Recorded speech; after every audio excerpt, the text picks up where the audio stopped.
It's a set of instruction that will going to controls and coordinates the working of computer system. That is nothing but what? Programming. So here variable is nothing but what? It is a programming element. It is an object or an element, and it will going to allow change during the execution of the program. So when it comes to the initialization of a variable, we can also give some constant value to the variable.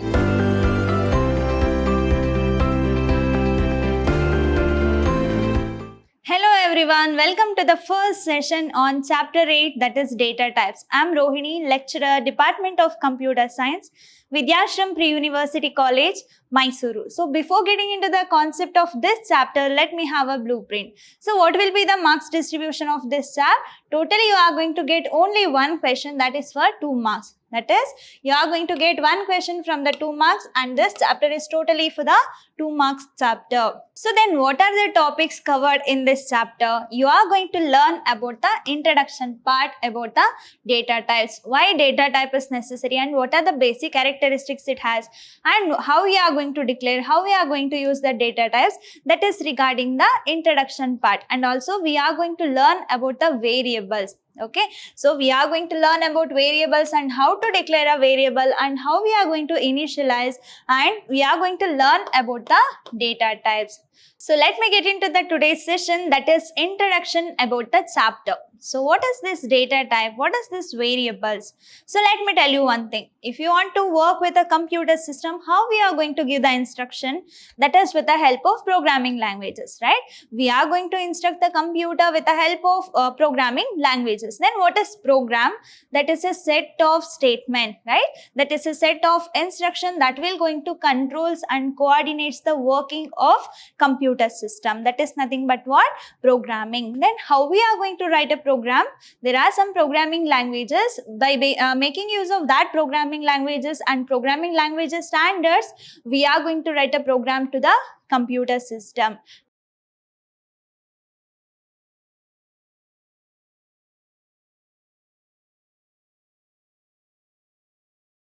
++ programming languages. Here you have to understand the 2 basic building blocks, that is variables and data types. So in the previous chapter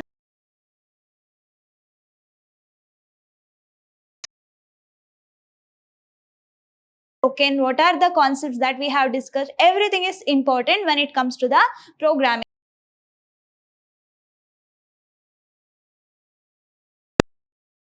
blocks in order to write a program. So when it comes to the programming, that includes data types along with the variables. So in our previous session, we learned about the structure of C++ program, right?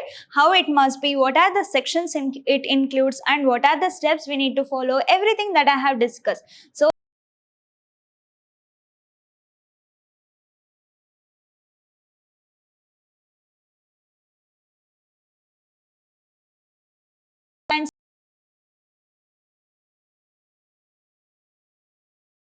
programming, that is what we are supposed to take the commands that will be ignored by the compiler, but that will going to help the users, or that will going to help the programmer. If they look into that command, they will get to know what is the program is all about. So that first we are going to write a command. If it is a single line command, then we are going to use a // or else if you are writing a multiple line command, then how we are going to specify / and star. Then how we are going to end? That is star, which is followed by /. So let me write one program to make you understand what is this variable and what is this data types. So now let me write a program to add 2 numbers. So what is my program is about? I'm adding 2 numbers. So let me consider this as a program name. I want to convey this to the user, so that let me consider this as a commands. So this will not be executed by the compiler or a computer, but this is for the understanding purpose. So once I'm done with this comment section, what I'm supposed to take? I have to take the linker section. That is nothing but what? Header files. So which are the 2 header files which is mandatory for all the programming? That is #include iostream.h and conio.h. Let me write #include So how we are going to write the header file name? That must be between the angular brackets. So that iostream.h, iostream.h. So what does this .h indicates? That indicates that we are using a header file, right? Then let me take one more header file, that is include conio.h. So iostream in the sense what? Input output stream, and conio.h is represent is nothing but console input output. In order to take the input and in order to display the output, we are going to use a header file called conio.h. And what is the next thing that is very important? That is main program, right? So here we can define and we can also have the global declaration. That is what? Definition and global declaration. But for my program, I don't need that definition and global declaration. So let me move with the main function. That is what? Void main. So main is a function and void is a data type. So how we are going to write a function? So that will be composed of opening and closing of a flower braces. Within that, we are going to take the variables. We are going to take variables. So if I want to add two numbers, how many variables I required? You just need to analyze. So if I am writing a program, I just want to add two numbers. Let me consider that one number as A and another number as B. Okay, so I am going to add A value and B value. So then where should I store? For that purpose, I require one more variable. So let me consider that variable as C. How we are going to add? That is A plus B. So C is equal to A plus B. So this is the formula in order to add any two numbers. So how we are going to use that? So let me tell you, void main. So this is a main function. Then we are going to write a flower braces, that is opening of a flower brace, that indicates the scope of this main function. Then I am going to take two values, that is int A is equal to 10, comma B is equal to 20. Okay, and I want one more variable. So let me consider that as int itself, int C. Then how we are going to perform the addition? C is equal to A plus B. So as I discussed, Cout is mainly used to show the output, right? And why we are going to use the Cin? In order to take the input from the user, right? So this is what we are going to analyze. I have taken three variables A, B and C, and A value is 10 and B value is 20. I'm just going to perform the addition, that is A plus B. So whatever the value is there in A and B, that will going to be added or that will going to be summed up and that will going to be stored in the variable called C. Now I want to display the output. Where the output has been stored, in which variable it has been stored? It has been stored in the variable called C. So that Cout, I'm just going to use a C and I'm going to close this function. I'm going to close the main function. So if you look into the programming, so what are the variables I have? I have three variables A, B and C of the data type. Which is the data type? That is integer. So that indicates what? Int A in the sense what? A is nothing but variable name. It is a variable name and this int is nothing but it is a data type. Which type of data it is holding, that represents the data type. And variable name is nothing but what? In order to identify the element in the program. For example, we all have name, right? So we all have name. So by making use of that our name, we are going to recognize a person. So we are going to recognize a person. So that is nothing but what? Variable. So in order to identify the programming element, we are going to give some name to the programming element. That is known as what? Identifier. So if it is a variable, this value can be changed. So for example, in my first running of a program, I am going to give a value of A as 10. But in my next programming, I am going to give the value of A as 20. So this can be varied. That is nothing but what? Variable. So which kind of data it is holding? That it is holding integer kind of data. For example, what if I give 10.5? Which kind of data it is? Already I have discussed about the constant, right? So there we have a integer constant, floating point constant, character and string constant. So we all know which kind of data it will going to hold and what it mean by whole numbers, what is fractional numbers. So what do you mean by character and string? Everything that I have discussed, right? So when it comes to the 10.5, so which kind of data it is? Whether it is a whole number. If it is a whole number, then we have to go with a data type called integer. But this 10.5 is not a whole number. It has a fractional part. If it is having a fractional part, then which kind of data type we are supposed to take? That is float. So this indicates what? Here A is a variable name and data type is a float and its value is 10.5. So this indicates which kind of data it is holding. So now we'll see what do you mean by variable. So here variable is nothing but what? It is a programming element. It is an object or an element and it will going to allow change during the execution of the program. So in my previous example, I have taken int a is equal to 10. But so I can change the value of this one. I can change the value of this number or I can change the value of this variable. So that variable is nothing but what? That is a programming element or an object that will going to allow us to change the value during the execution of a program. When the program is running, at that time we can change the value. So in my first execution, I am going to give the value as 10. In my next execution, I am going to change that value to 10 or 20. So that means what? It allows us to change the value. That is nothing but variable. So this variable will going to represent the name of the memory location. So when I'm creating any of the variable, at that time based on the data type, memory will going to be allocated. For example, here let me consider this is a memory block of a computer. Okay, so here what I'm doing, I'm creating a variable called a which is of the data type integer. And how we are going to terminate each statement? That is with the help of semicolon that indicates the termination. Okay, so here a is a variable name and of the data type integer. And let me take a is equal to 10. So what I'm doing, I'm just assigning the value of 10 to this a variable. So in memory location, it will going to hold the address. Consider this as a 2000 and value is 10 and the name of a variable is a. So this variable will going to represent the name of the memory location. So what we have in the 2000 memory location? That is a and its value is 10. So for that purpose, we require variable.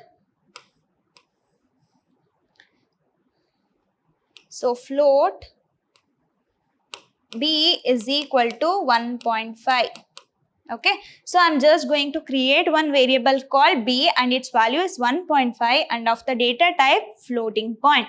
So that in memory location, how it will going to be stored, and this memory address is imaginary. So it can be generated by the compiler. So that let me consider 1024. 1024 is the memory address and it will going to hold a variable value called 1.5 of the name b. So which kind of data it is holding? It is holding floating point data and its memory address is 1024 and the variable name is b. So this variable name b is used to represent the name of a memory location where it is stored in the computer memory. So that is nothing but what? Variable. Then how we are going to declare a variable? So if you look into the example, how I have declared the variable. First, I have taken the data type, that is int a. So here a is a variable name and int is a data type. So this is what the syntax, and that must be terminated by semicolon. So if this is only to create only one variable, right? But what if I have more than one variable? At that time it should be separated by making use of a separator, that is nothing but comma. So let me show you int a comma b comma c. So this what it indicates, I have three variables, namely A, B and C of a data type integer. If I use this semicolon, that indicates that I'm just terminating that particular statement. So now we'll see the syntax: data type space and variable name. At last, it has to be terminated by making use of a semicolon. So data type is nothing but what? That indicates the type of a data which we are using. For example, so 10, 7.5, and I have A, and I have what? Apple. Okay. So if you look into this example, which kind of data it is? For example, here I have 10. Which kind of data it is? It is whole number. So that means what? I can take the integer.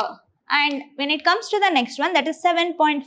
So it has both numerical part along with the fractional part. If it is having both the types, then we can consider this as what? Float. Here I have only single character. So which kind of data it is holding? It is holding char.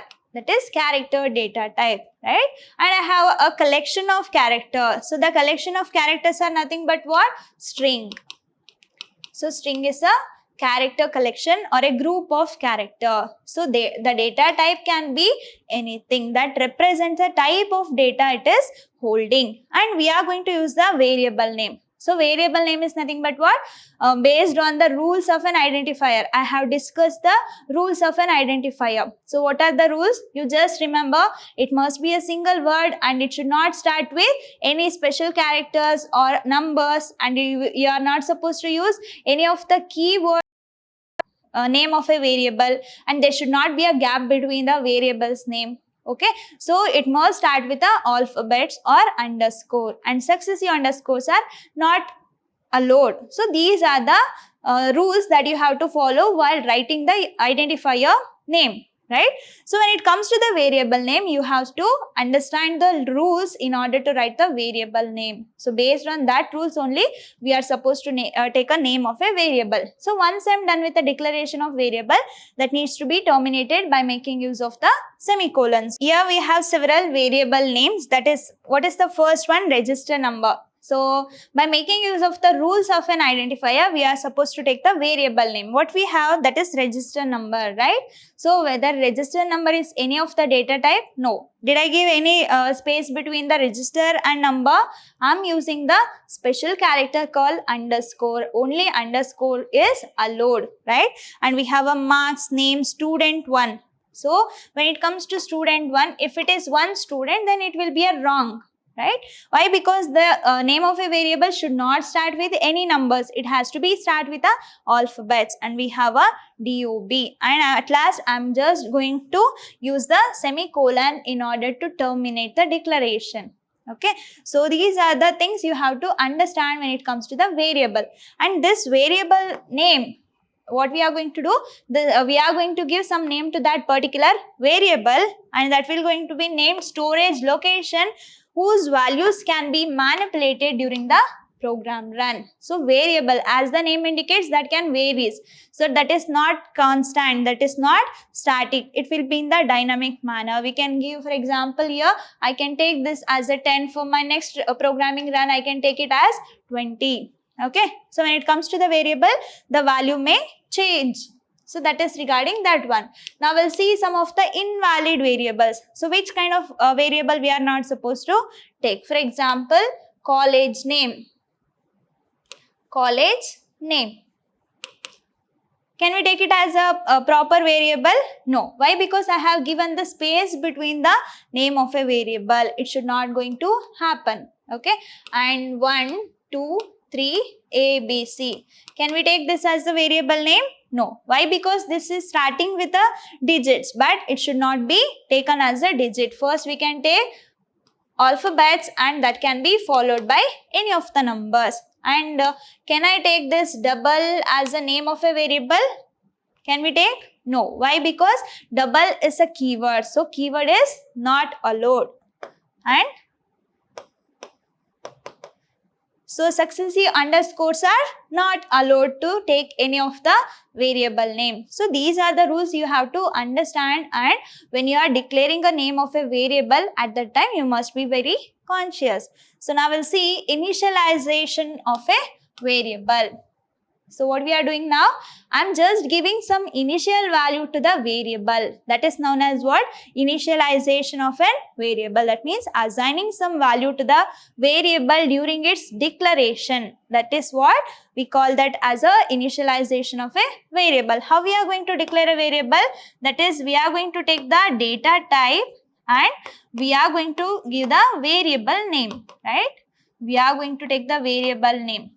But this is regarding the declaration. But now what we are doing, I'm just assigning some value to the variable. So for assignment purpose, which variable or which operator we are going to use? We are going to use equals as a operator in order to assign some value, right? There we have RHS and LHS. So whatever there in the RHS, that will going to be assigned to the LHS, right? So this is for the declaration, and for the initialization, we are going to take the data type and I'm going to take the variable name. After that, I have equal symbol.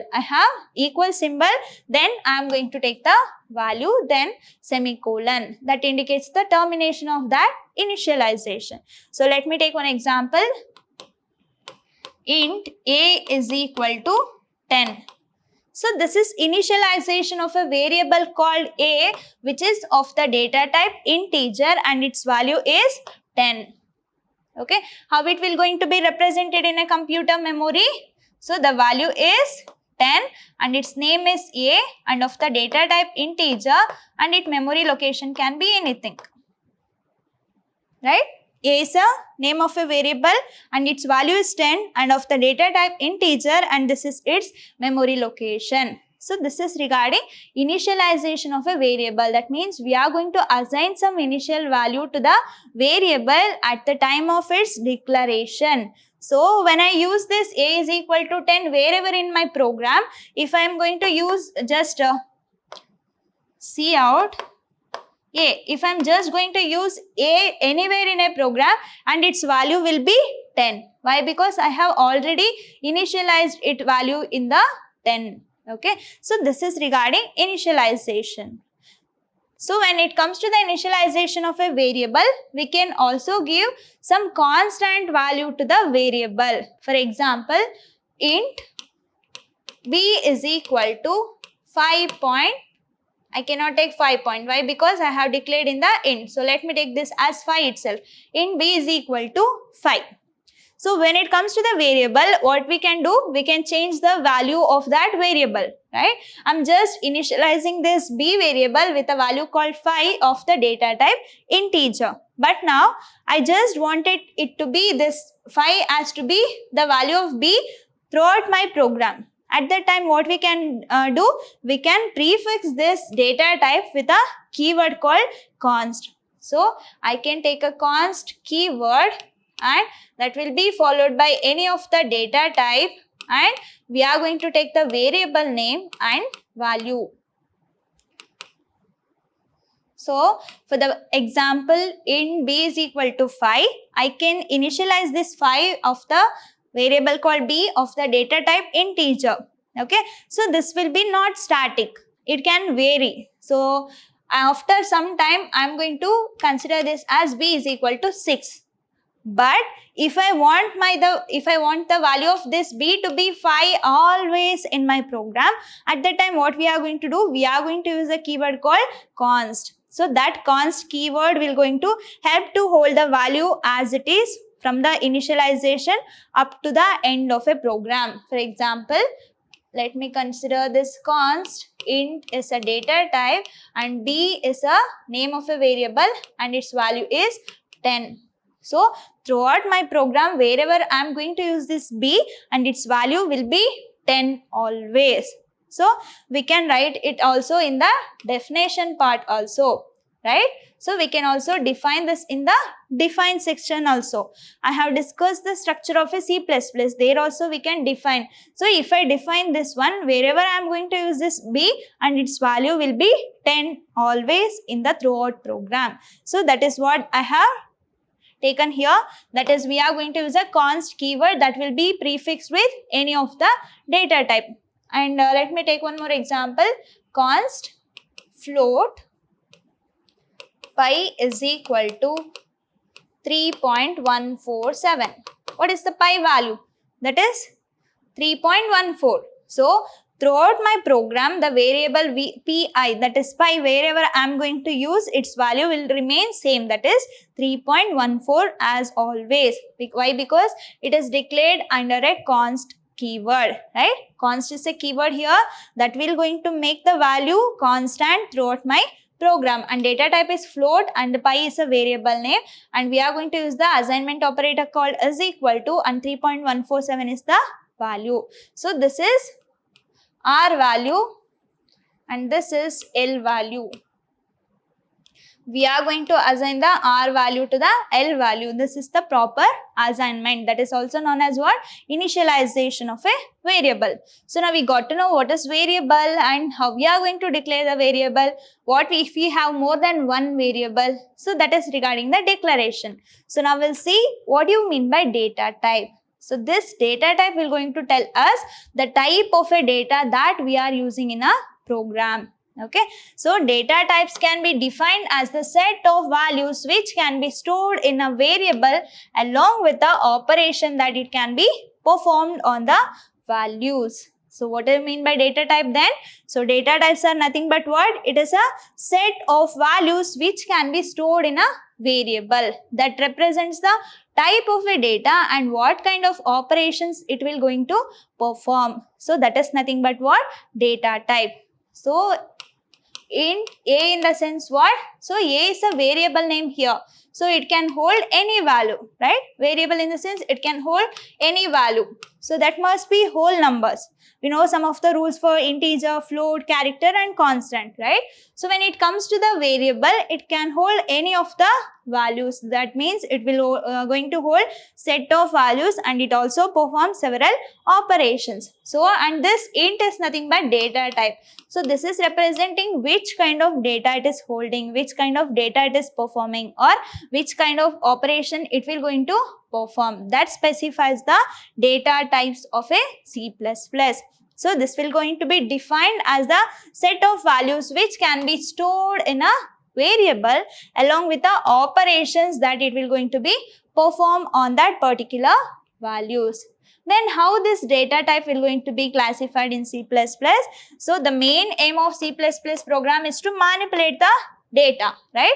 I have a data, I need to manipulate that and I have to perform some of the operation. Then I must get some information. So that is the main aim of a data when it comes to the C++ programming. For that we have a data. So I have to specify which type of data I am using. That is nothing but what? Data type. And we have a several data types in C++ and each kind of data type will going to perform its unique characteristics. Each data type will going to have its unique characteristics. Then how this classification of data types we have? So if you look into this one, totally C++ data type has been classified into 3 types. So which are the 3 types we have? First we have the fundamental data types. As the name indicates, fundamental. Fundamental, another name is what? Built-in data types. So in the programming only, in that platform only it is built. Okay, so we are not going to create that data type. It is already fundamental data types. Next we have a derived data types. What is the second type? That is derived data type, and also we have a user defined data types. So when it comes to the built-in data type or a fundamental data type, it is already given by that particular programming language, right?